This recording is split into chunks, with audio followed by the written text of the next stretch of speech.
Nusaybah bint radiallahu ta'ala anha, who is only known for literally one thing, which is fighting, which is being in the battlefield. She participates in Uhud, as we're going to see. But then after Uhud, she also participates in the Battle of Khandaq. She also goes to Hudaybiyah. She also participates in Hunayn. And then she participates in the Battle of Yamama. And then she participates in the Battle of Yarmouk. So basically, Uhud opened the door for this woman to where she wasn't going to miss the battlefield after that moment with the Prophet ﷺ. She was with a group of some of the Sahabiyat, some of the female companions of the Prophet ﷺ, and they held with them the medical supplies that would be necessary to rush into the battlefield and to help the wounded in real time. Well, Uhud unfolds, the Muslims attain victory, and the disbelievers run away, or so the Muslims think. And 40 of the 50 archers see the spoils. Remember, these people brought all sorts of victory memorabilia and all sorts of weapons to celebrate the day of Uhud and everything like that. They see all of that, and 40 of the 50 come down, despite the Prophet ﷺ telling them not to come down.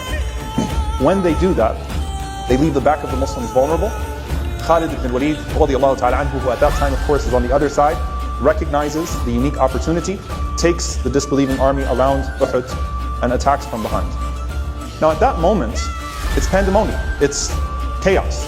Most people instinctively flee the battlefield, especially when in the midst of the chaos, they hear that we killed Muhammad sallallahu alayhi wa sallam. Qatalna Muhammad sallallahu alayhi wa sallam. Some of them cried and put their weapons down. Some of them ran away.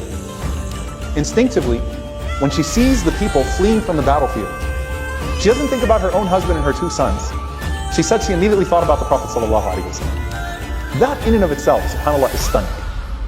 And I'm going to jump into all of this because Rasulullah sallallahu alayhi wa sallam is in there.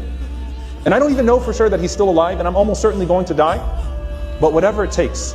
So she drops the bucket, she drops the materials that she had to treat the wounded on the day of Uhud. And she describes the moment that some people are fleeing and they're throwing their swords in the air and they're throwing their armor, they're throwing their shields.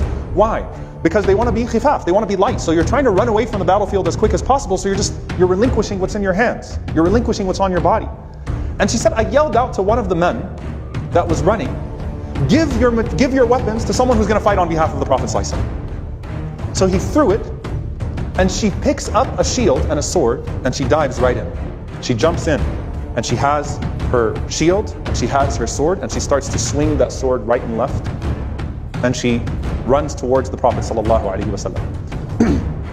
When she gets to the Prophet ﷺ, she describes, she says that no one was around the Prophet ﷺ at that point except for 10 or so people.